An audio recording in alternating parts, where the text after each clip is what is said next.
friends, welcome to another episode of this lecture series. I'm Farsan and this is E-Solutions for UGC Net English. Today I'm going to talk about important writers from the age of revival. That is, I've already covered about 5 writers and now I'm going to talk about rest of them. Coming to the first one, Henry Howard. Henry Howard was born in 1516 and died in 1547. He was an English nobleman, poet and also a politician. And he became famous for introducing the sonnets into English language. I already mentioned about this while I am dealing with the Toddle's Miscellany, which was published in 1557 by Richard Tottle. In that particular work, this Richard Tottle was mainly focused on 2 important writers. They are Thomas Wyatt and Henry Howard. And about 40 poems of Henry Howard was in that book. Coming to the point, Henry Howard was modified the Petrarchan sonnets in order to write the sonnets in English language. Because of this reason, he was known as, both he and Thomas Wyatt was known as fathers of English sonnets. Just remember this, the fathers of English sonnets is Henry Howard and Thomas Wyatt.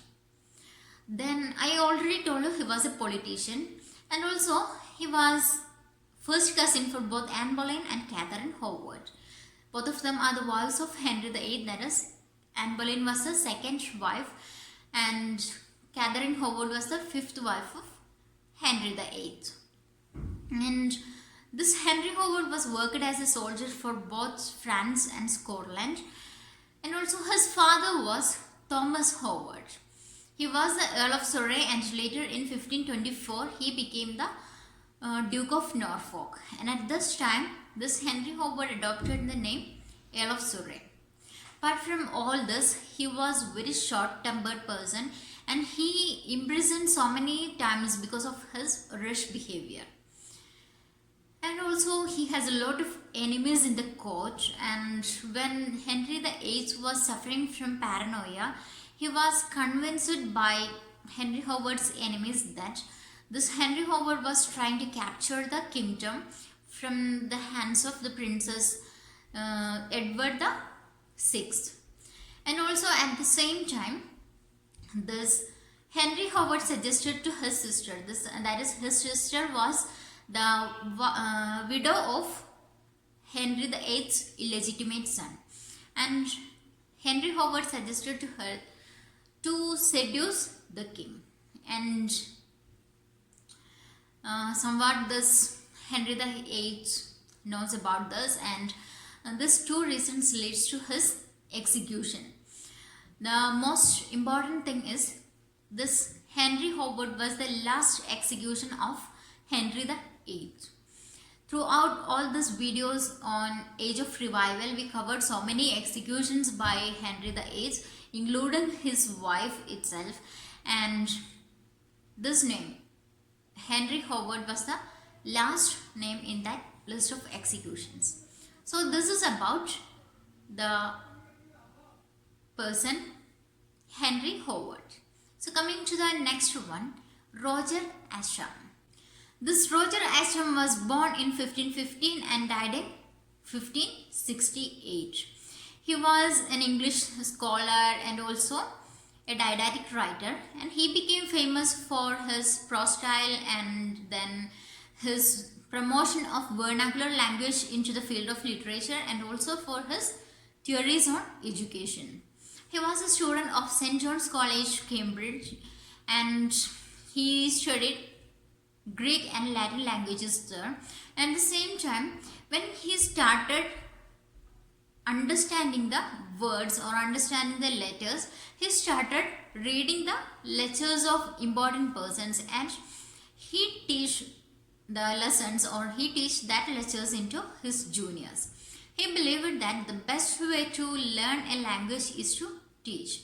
And one man named Robert Pember also says him that thus he would gain more knowledge by explaining an Aesop fable to a boy than hearing a poem of Homer explained by other.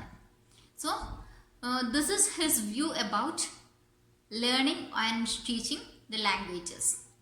And when in 1548 the tutor of Queen Elizabeth died, and at this time he became tutor for Queen Elizabeth. And Toxophilus was his first published work, and which was published in 1545, and this particular work was dedicated to the King Henry the VIII. And his second work, and the second and the most important work, was Schoolmaster, which was published in 1570, that is posthumously. He died in 1568, and this work is published on 1570. And in this particular work he was concentrated on the studies of Latin language. And then another work, another important work of Roger Asham was Correspondence, which was also published posthumously in 1576. It was the collection of his letters. And this is about Roger Asham. Other writer was Thomas Elliott. He was born in 1490 and died in 1546. And he was a scholar and also a diplomat, and he is known as one of the first proponents who used the vernacular English language into the literary field. And in 1528 he started working as a clerk in essays. This essays is a periodic court held around the England and Wales. And also he was a supporter of humanist ideals regarding the education of women, and once he published a book named Defense of Good Women. And in this particular work he supported the ideas of Thomas More and other humanist writers regarding an educated wife. An educated wife who is supporting his husband intellectually and also educating their children about the moral and other things. So this is about this particular work. And in 1531 he published another work named The Book Named Governor. The Book Named Governor. In this particular work he includes treatise on moral philosophy, and this particular work was dedicated to Henry the VIII. And his another important work was The Castle of Health. Castle of Health, and which was published in 1536. And in this particular work was about the moral treatise on health. And as a prose writer, he enriched the English language with so many new words. And in 1538 he completed his dictionary of Latin language, and also he translated many important many important works from other languages to English language. So this is about Thomas Elliott. The next important writer is Thomas Mallory. Most of you heard this name, Thomas Mallory. He was born in 1415 and died in 1471. And he was the author of Motte d'Arthur. As a literary student, you must be aware of this name, Motte d'Arthur.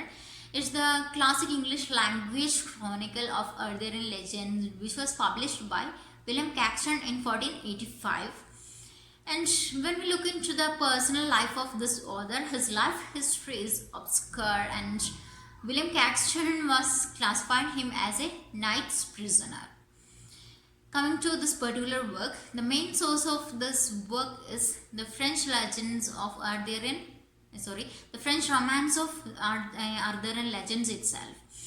And there is some other works also, like Geoffrey of Monmouth's The History of Kings of Britain, and also two other anonymous works. They are the alliterative of Motte d'Arthur and also stanzaic Motte d'Arthur. And this particular work, Motte d'Arthur, it's about 8 romances in 21 books, and it has about 507 chapters. That is 8 romances in 21 books with 507 chapters. And the original name of this work is The Book of King Arthur and His Noble Knights of Round Table. And the William Caxton was changed this name during the printing. So this is about Thomas Mallory. So we completed this age of revival. We covered all the historical events happened in this particular period, like introduction of printing press, then 30 years of war, then reformation of all this, and also we covered the important writers. So from next videos onwards we are going to talk about another topic, and if you find this videos helpful for you, please share with your friends, because sharing is caring.